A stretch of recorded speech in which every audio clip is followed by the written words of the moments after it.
Hello guys. Bharat border Gavaskar series जो थी उसे गवा चुकी है। 3-1 से ऑस्ट्रेलिया ये सीरीज जीत जाती है। देखिए, अभी जो हम डिस्कशन करेंगे इस बारे में करेंगे कि हार के सबसे बड़े जिम्मेदार कौन हैं। सारे जो न्यूज़ चैनल हैं बायस्ड रूप से किसी न किसी को जिम्मेदार ठहरा रहे हैं, लेकिन हम एक एक करके इस पर आज डिस्कशन कर लेंगे कि सच्चाई में कौन सबसे बड़ा जिम्मेदार है। ठीक है, क्योंकि मुझे किसी से भी ना पैसा मिलता है ना कुछ, ना ही मैं किसी का पीआर हूँ।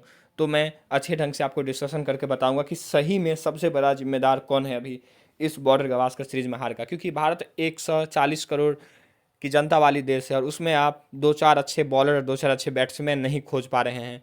क्या क्रिकेट को फिर से नए सिरे से शुरू करने की ज़रूरत है? जो बॉटम टॉप अप्रोच थी, जो एम एस धोनी ने लाया था, सौरभ गांगुली ने लाया था, क्या वो ख़त्म होते जा रही है? क्या फिर से टॉप बॉटम अप्रोच ही अपनाया जा रहा है? देखिए, टॉप बॉटम अप्रोच में ये होता है कि आप ऊपर से ही लोगों को चूज़ करना शुरू कर देते हैं और धीरे धीरे जब कुछ आपको नहीं मिलता है तब आप ग्राउंड पे आके खिलाड़ियों को चूज़ करते हैं। तो ये जो है अप्रोच फिर से शुरू हो गई है। मुंबई कर लॉबी जो है फिर से हावी होते हुए दिख रही है। दिल्ली की जो लॉबी है फिर से हावी होते हुए दिख रही है। साउथ की लॉबी है, ये जो तीन लॉबी जो हमेशा से ट्रेडिशनल रही है फिर से हावी होते हुए दिख रही है। यूपी का कोई भी क्रिकेटर अभी नहीं है, ना ही कोई बिहार का क्रिकेटर है, ना ही कोई झारखंड का क्रिकेटर है।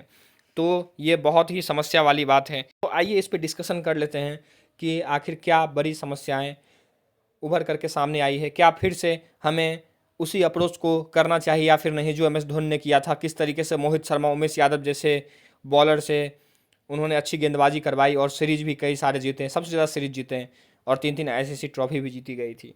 तो अभी मैं आपको एक लिस्ट दिखा रहा हूँ कि भारत जो है आखिरी बार 2000, क्या इसमें आ नहीं रहा है क्या? आखिरी बार शायद भारत 2016 में हारी थी ये सीरीज। ठीक है, 2015 में, 2016 से भारत के पास ही ये ट्रॉफी रही है, बॉर्डर गवास्कर जो ट्रॉफी है। 16 में इंडिया जीती थी, 18 में इंडिया जीती, फिर 20 में, यानी 2014 में आखिरी बार इंडिया हारी थी सीरीज। फिर उसके बाद 22 में इंडिया जीतती है और ये 24 में फिर ऑस्ट्रेलिया जीत जाता है। तो ये जो लगातार 4 सालों से इंडिया जीतते हुए आ रहा था बॉर्डर गवास्कर सीरीज, वो हार हार गई है।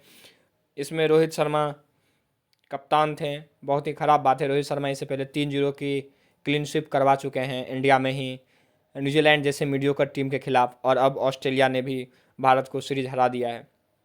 तो काफ़ी शर्मनाक बात है। एक एक करके डिस्कशन करेंगे किन की सबसे ज़्यादा गलती है और कौन इसमें बेहतर परफॉर्म किए हैं। ठीक है, अभी मैं आपको दिखा दे रहा हूँ बैटर की लिस्ट। देखिए, बैटर में एक यशस्वी जायसवाल को अगर आप छोड़ दें तो कोई भी बैटर उस तरीके से नज़र नहीं आ रहा था जो कि इंटेंट दिखाए कि मैं मैच जीतना चाह रहा हूँ। यानी यशस्वी जायसवाल को पूरे तरीके से आप 10 में से 8 नंबर दे सकते हैं, क्योंकि वो बहुत अच्छा इंटेंट के साथ आए थे। उन्हें जो करना था वो कर रहे थे। वो अच्छा खासा स्ट्राइक रेट के साथ भी बैटिंग कर रहे थे। हालांकि उन्होंने इस बार इंटेंट थोड़ा कम दिखाया स्ट्राइक रेट में, लेकिन उनकी एवरेज ठीक ठाक रही। 44 की एवरेज रही, स्ट्राइक रेट 53 की रही। जबकि यशस्वी जायसवाल इससे तेज़ खेलने के लिए जाने जाते हैं। तो अच्छा है, कंडीशन के हिसाब से खुद को मैनेज करने की कोशिश कर रहे थे, ये भी अच्छी बात है। और देखिए, सबसे बड़ी बात तो यह है कि भारत के जो दूसरे बल्लेबाज हैं, नीतीश कुमार रेड्डी, उन्होंने वो एक ऑलराउंडर हैं, ऑलराउंडर होकर के वो दूसरे ऐसे बल्लेबाज हैं, मतलब दूसरे हाईएस्ट रन गेटर हैं इंडिया के तरफ से। ये एक शर्मनाक बात है। जो कि 7वें नंबर पे बल्लेबाज बैटिंग करने उतर रहा है, वो विराट कोहली से ज़्यादा रन बना रहा है, वो के राहुल, ऋषभ पंत से ज़्यादा रन बना रहा है। इसका मतलब है कि टॉप ऑर्डर पूरे तरीके से फ्लॉप हो चुकी थी, चकनाचूर हो चुकी थी। उसके बाद आप देखेंगे के राहुल की जो एवरेज रही 30 की रही, वही ऋषभ पंत की 28 की रही। देखिए, आप 28 के एवरेज के साथ अब के दौर में विकेट कीपिंग नहीं कर सकते, ये एक सच्चाई है। ऋषभ पंत बहुत गैर जिम्मेदाराना शॉट खेल रहे थे। लेकिन मैं ये भी बताऊंगा कि ऋषभ पंत जिस तरीके से आखिरी मैच में खेले हैं, तो थोड़ा सा इनको आप माफ़ कर सकते हैं। देखिए, ऋषभ पंत को पूरा तरीके से आप जिम्मेदार नहीं ठहरा सकते, क्योंकि आपकी टॉप ऑर्डर ही फेल रही। और ऋषभ पंत को शायद फ्री हैंड भी नहीं मिल पा रहा था जब वो आखिरी मैच में खेलने के लिए आए, फ्री हैंड के साथ खेलने के लिए आए। मैं ऋषभ पंत का स्टैट्स आपको दिखा देता हूँ। देखिए, ऋषभ पंत फर्स्ट टेस्ट में 37 रन बनाते हैं, उसके बाद वो फ्लॉप ही रहते हैं। उसके बाद 20, 28, 9, देखिए 30, 28, यही है, वो 30 हाईएस्ट जा रहे थे। जो आखिरी टेस्ट है वो दोनों पारियों में हाईएस्ट रन गेटर रहे हैं इंडिया की तरफ से। बॉलिंग पिच लग रही थी, तो अच्छा बैटिंग किए हैं। और जो आखिरी जो इनिंग खेले हैं उनमें उन्होंने लाइसेंस लेके आए थे कि मुझे मारना है, मैं आउट हो जाऊंगा या मारूंगा। तो 61 रन बनाते हैं केवल 31 बॉल में, 180 82 का स्ट्राइक रेट उनका रहता है। ये एक बहुत बड़ी जीत थी ऋषभ पंत के लिए। उन्होंने ये दिखा दिया कि अगर वो अपने ढंग से खेलना चाहे तो अगले सीरीज में भी बेहतर करेंगे, यानी ऋषभ पंत को अभी के लिए हम माफ़ कर सकते हैं। उसके बाद विराट कोहली का देखिए, विराट कोहली का एवरेज देखिए, विराट कोहली 23 के एवरेज से रन बनाए। मतलब ये शर्मिंदगी आपको महसूस होगी कि इतना बड़ा प्लेयर एक ही ढंग से सारे मैच में आउट हो गया वो। मतलब पांचवा छठा स्टंप पे ही वो आउट हुआ सारे मैच में। इस तरह की गलती इतने बड़े प्लेयर से उम्मीद नहीं की जा सकती है। अगर आप पढ़ने लिखने वाले स्टूडेंट भी हैं तो दो चार एग्जाम अगर आप फेल होते तो आप समझ जाते हैं कि मुझे क्या सही करना है, जिसके लिए आपको पैसे भी नहीं मिलते हैं।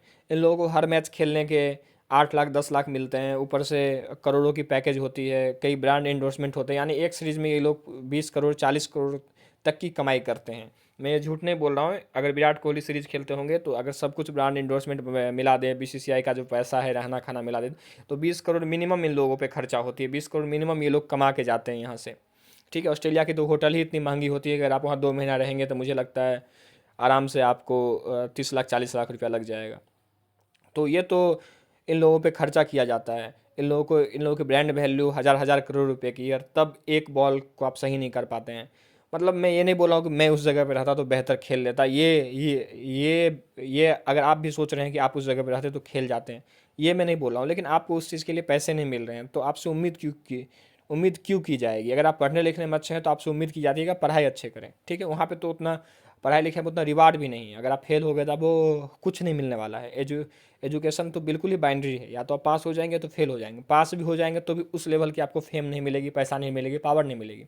यहाँ तो आप फेल होके भी 20 करोड़ कमा के जा रहे हैं, आपको कोई दिक्कत नहीं है। दिक्कत अल्टीमेटली देश को होती है, दिक्कत यंग टैलेंट को होती है जो आपके वजह से खेल नहीं पाते हैं। देखिए, ध्रुव जुरैल बाहर रहे हैं, ये भी आप जानते हैं कि ध्रुव जुरैल जैसे बड़े प्लेयर बाहर रहें।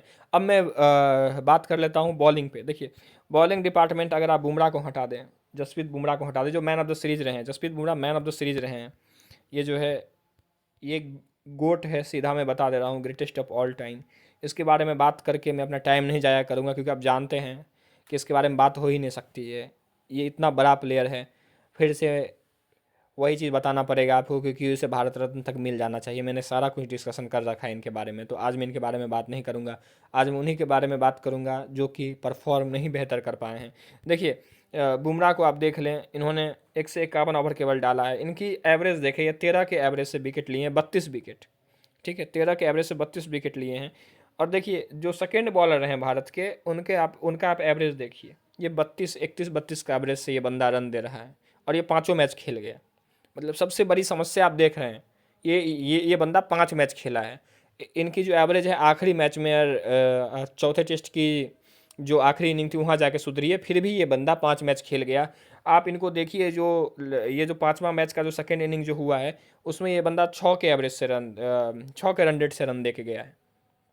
11 ओवर में ये 70 72 रन दे के ये बंदा गया है, और ये फिर भी पाँचों मैच खेल गया। मतलब कौन सी बड़ी साजिश है, आप समझ रहे हैं? मतलब किस तरीके से टीम चुनी जा रही है आंख बंद करके। देखिए, आकाशदीप को जो लेके गए थे, मैं आपको दिखा दे रहा हूँ, एक ही नहीं, आकाशदीप का मैं दिखा दे रहा हूँ। देखिए, आकाशदीप का इनका एवरेज देखिए 54 का। ये बंदा 2 मैच खेल के जाता है, 54 का एवरेज है इसका।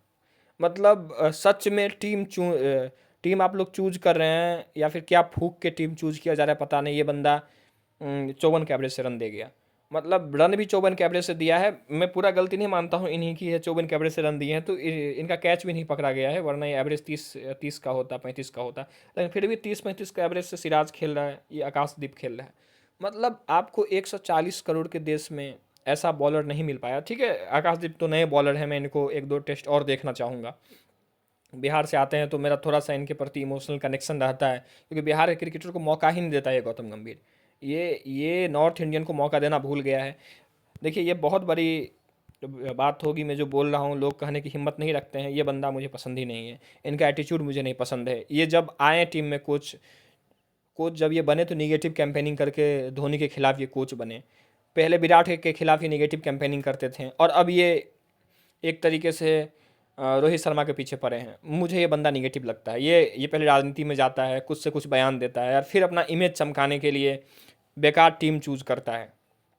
मैं ज़्यादा नहीं डीप में जाऊंगा, मैं जानता तो बहुत कुछ हूँ, लेकिन मुझे नहीं लगता है कि सब कुछ स्पोर्ट्स चैनल पे आके बोलना चाहिए, क्योंकि ये चीज़ें पॉलिटिक्स की हो जाएगी फिर। लेकिन ये बंदा पॉलिटिक्स करता है, इनके माइंड में पॉलिटिक्स भरा हुआ है। ये जब से खेलते थे, देखिए आप राजेंद्र नगर में जाएंगे तो इनका घर देखेंगे, सबसे बड़ा घर इन्हीं का है राजेंद्र नगर में। मुझे नहीं लगता है कि इतना बड़ा घर किसी का है। बहुत अमीर फैमिली से आते हैं, कि इस तरीके से क्रिकेट में गए होंगे, आप भी जानते हैं कि पैसा कितना चलता था पहले उस टाइम में। इनकी एवरेज खुद की 40 की नहीं रही है, और ये बात इतनी बड़ी बड़ी करते हैं, लगता है कि धोनी से भी बड़ा प्लेयर है, विराट से भी बड़ा प्लेयर है।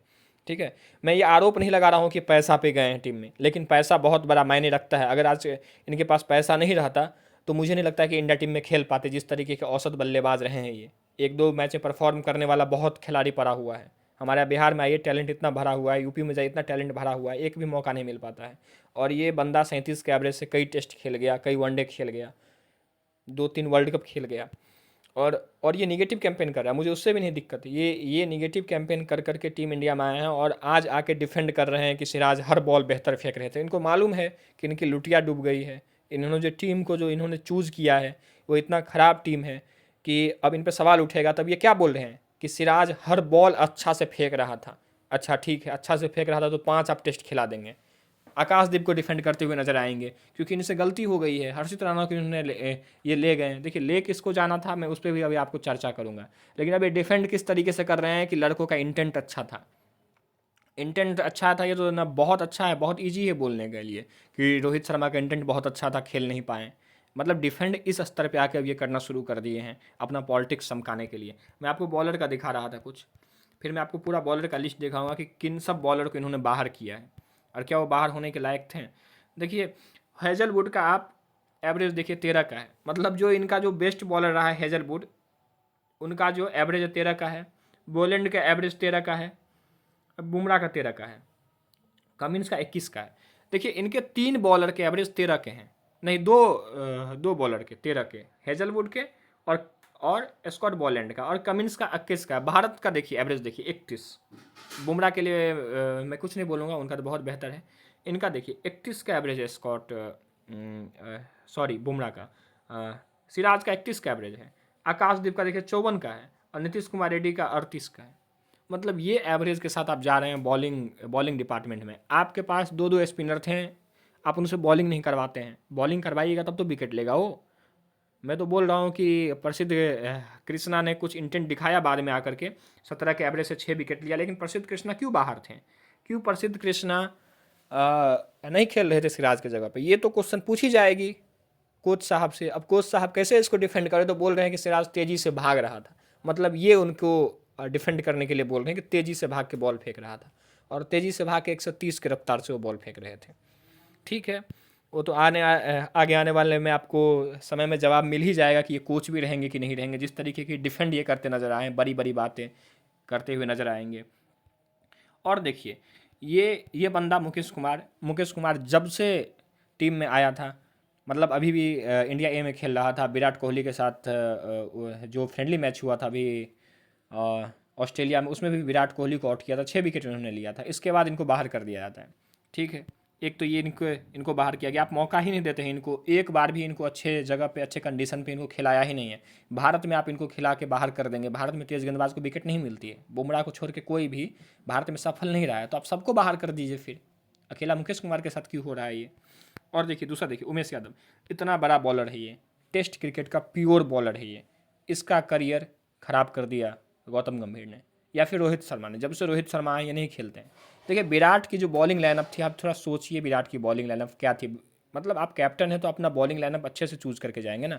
विराट के बॉलिंग लाइनअप में उमेश यादव थे, ईशांत शर्मा थे, भुवनेश्वर कुमार थे, जसप्रीत बुमराह थे, मोहम्मद शामी थे। मोहम्मद शामी का करियर इन लोगों ने बर्बाद कर दिया, रोहित शर्मा ने और फिर से गौतम गंभीर ने।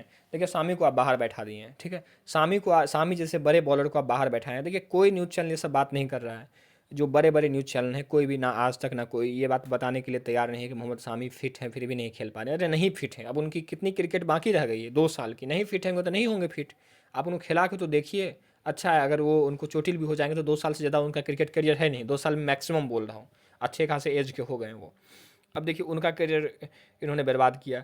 फिर से उमेश यादव का देखिए, नटराजन, इनकी क्या गलती थी भाई? ये लेफ्ट आर्म स्पिनर हैं, सॉरी लेफ्ट आर्म फास्टर है ये। आपके पास एक भी लेफ्ट आर्म फास्टर नहीं था, तेज गेंदबाज नहीं था, आप वही घिसी पिटी बॉलिंग के साथ रोज खेल रहे थे। कहाँ बॉलिंग फेंकना है पता नहीं है। सिराज एक 150 रन मार खाए थे तीसरे तीसरे या चौथे टेस्ट में, 150 रन उनको मारा गया था। आकाशदीप को 80 रन। मतलब इस तरीके की गेंदबाजी ये लोग कर रहे थे। और फिर ब्लेम करेंगे, सारा ब्लेम ये लोग विराट कोहली पे डाल देंगे। मुझे पता है विराट कोहली भी गलती किए हैं, लेकिन गेंदबाजी आपकी कैसी हुई वो तो देखिए। ठीक है, एक सीरीज में फ्लॉप हो गया, विराट कोहली बाहर कर दो, लेकिन गेंदबाजी का क्या? वो तो छुप गया विराट कोहली के पीछे, छुप ही गया ना गेंदबाजी, क्योंकि गौतम गंभीर आके बोल रहे तेज भाग रहा था।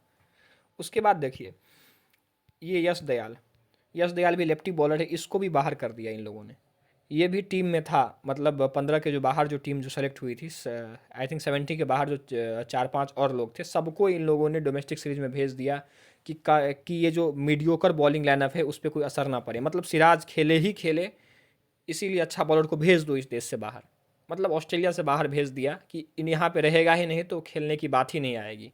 मैच से पहले आकाशदीप को बाहर कर दिया जाता है एक प्लेयर को बचाने के लिए, बुमराह बाहर होगा नहीं, तो जाहिर सी बात है सिराज को बाहर करना था, आपने उसको जैसे तैसे टीम में रख लिया।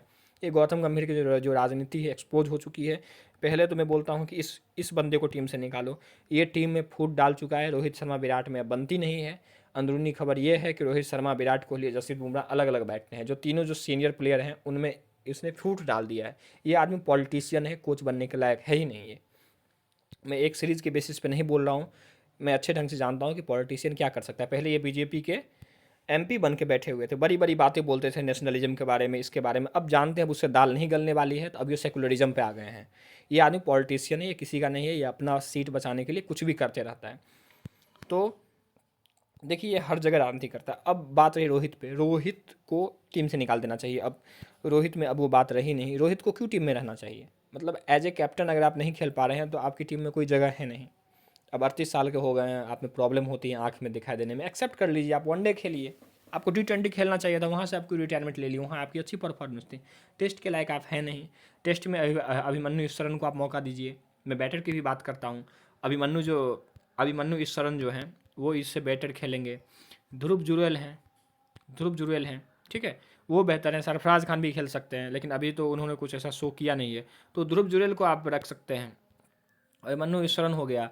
करुण नायर को आप एक बार ट्राई कर सकते हैं। उनको क्यों टीम से बाहर किया? उनकी क्या गलती थी? हनुमा बिहारी की क्या गलती थी? हनुमा बिहारी की क्या गलती थी? ये बताइए, चेतेश्वर पुजारा की क्या गलती थी? मतलब इस तरीके की जो है टीम है, क्या फूंक के टीम बनाई गई है पता नहीं, किस बेसिस पे सिलेक्शन होता है। लगता है वही दौर आ गया है जहाँ पे नाम देख के सिलेक्शन होना फिर से चालू हो गया है। नॉर्थ इंडियन के लोगों को बाहर करना शुरू हो गया है। ये पूरा का पूरा लॉबी इन लोगों ने बना दिया है। ईशान किशन को बाहर किया गया, किस तरीके से ध्रुव जुरैल को मौका नहीं दिया गया। देखिए एक भी उत्तर प्रदेश और बिहार के प्लेयर नहीं खेल पा रहे थे। आकाशदीप था भी तो केवल 2 मैच में उनको मौका मिलता है। तो ये सरासर नॉर्थ इंडियन के खिलाफ जो है रेसिस्ट अप्रोच इन्होंने अपनाना शुरू कर दिया है। वो जो पहले मुंबईकर खेलते थे वही है। किस तरीके से पंत को बोलते हैं, वो मुंबईकर एक महान प्लेयर है, स्टूपिड स्टूपिड स्टूपिड, आप देखते हैं। लेकिन वो कभी विराट कोहली के बारे में बोल नहीं पाएंगे, नहीं बोल पाएंगे वो, ना ही रोहित शर्मा के बारे में बोल पाएंगे। वो स्टूपिड पंत को इसलिए बोल पाएंगे क्योंकि पंत उत्तराखंड से आता है, उनके मुंबईकर लॉबी में फिट नहीं हो पाता है। तो ये सब तो टीम में चल रही है, ये सब इंडियन टीम में चल रही है। बहुत सारे बच्चे अपना करियर ऑप्शन देखते हैं क्रिकेट में, और उनको मौका ही नहीं मिल पाएगा क्योंकि आपके पास साउथ की लॉबी है, नॉर्थ की लॉबी है। नॉर्थ में यानी दिल्ली की लॉबी है, नॉर्थ में तो बस दिल्ली ही है। अब तो क्योंकि कुलदीप यादव को आप बाहर कर दिए हैं टीम से, उमेश यादव को तो बाहर आप कर दिए हैं टीम से। बताइए उत्तर प्रदेश से कौन से क्रिकेटर खेल रहे थे? यशस्वी जायसवाल हैं, लेकिन वो मुंबई की टीम से खेलते हैं, मुंबई का लॉबी के ही आएंगे। लेकिन यशस्वी जायसवाल तो अपने मान लीजिए टैलेंट से खेलते हैं। KL राहुल साउथ के लॉबी से खेलते हैं, हमेशा एक लॉबी रहा है साउथ का, आप जानते हैं। इसी प्रकार से सिराज का है, वो किस लॉबी से खेलते हैं मुझे पता नहीं, लेकिन उनका भी कोई तगड़ा ना तगड़ा कनेक्शन तो लगता है मुझे, क्योंकि 5 टेस्ट मैच इस एवरेज के साथ खेल जाना है इंडिया जैसे बड़े देश में, मुझे तो लगता है यही लॉबी नहीं है सामी के पास, वो नहीं खेल पा रहे हैं। ये लॉबी नहीं होगी, ध्रुव जुरैल के पास नहीं खेल पा रहे हैं। तो इस सब चीज़ों पे कोई भी प्रकाश डालने को तैयार नहीं है। बुमराह को छोड़ के पूरा टीम का इंटेंट इतना ख़राब लगा है, पूरा टीम को बाहर करो, एक दो को रहने दो, क्योंकि नीतीश कुमार रेड्डी ने दिखाया है कि वो अच्छा खेल सकते हैं, तो उन्हें आप रखिए टीम में, क्या ज़रूरत है। ठीक इसी तरीके से मुझे सुंदर लगता है, उनका इंटेंट भी, वाशिंगटन सुंदर भी बेहतर खेलते हुए दिखे। R अश्विन भी परेशान हो गए थे इन लोगों के लॉबिंग से, और उन्होंने टीम से रिजाइन देना अच्छा किया। मुझे अच्छा लगा कि वो चले गए हैं, यहाँ पे बदतमीजी सहने से अच्छा है टीम से चले गए हैं। अब टीम हारेगी तो सोचेगी। अगला सीरीज में मुझे लगता है कि गौतम गंभीर जब हटेंगे तो ज़रूर सुधार होगी। जैसा का भी ध्यान इस पे गया होगा, बीसीसीआई का ध्यान इस पे गया होगा। अच्छी टीम बननी चाहिए मेरे ख्याल से, जिससे कि भारत मैच जीत सके। क्योंकि देखिए, इंडिया में क्रिकेट एक करियर की तरह देखा जाता है। अगर आप यही 11 को बार बार ट्राई करेंगे तो इन 11 के चक्कर में बहुत सारे जो ऐसे बच्चे हैं जो बडिंग टैलेंट हैं, वो टैलेंट ख़त्म हो जाएगा और वो पूरा का पूरा क्रिकेट पे ही निर्भर रहता है। फिर उनकी रोजी रोटी भी ख़राब हो जाएगी। तो उनको आगे आने दीजिए। आप लोग अब जाइए, बहुत पैसा कमा लिए हैं, अब आपसे रन बनती नहीं है। इंडिया को भी जीतना है मैच। तो यही सब मेरा कहना था। आपका क्या इस सब पूरे मुद्दे पे कहना है? कि आपको लगता है कि बायस जो मीडिया है उसको सही होना चाहिए या फिर नहीं होना चाहिए? क्या बायस जो सिलेक्शन है वो सही होना चाहिए या नहीं होना चाहिए? क्या क्रिकेट में जो ये जो एक ना थ्योरी चलता है कि बॉटम अप, बॉटम अप, उसे फिर से लाना चाहिए या फिर नहीं लाना चाहिए? तो इन सब चीज़ों पे मैं अपना बात रखा हूँ। आप क्या कहना चाहते हैं ज़रूर कमेंट करिए। Thank you for watching this video.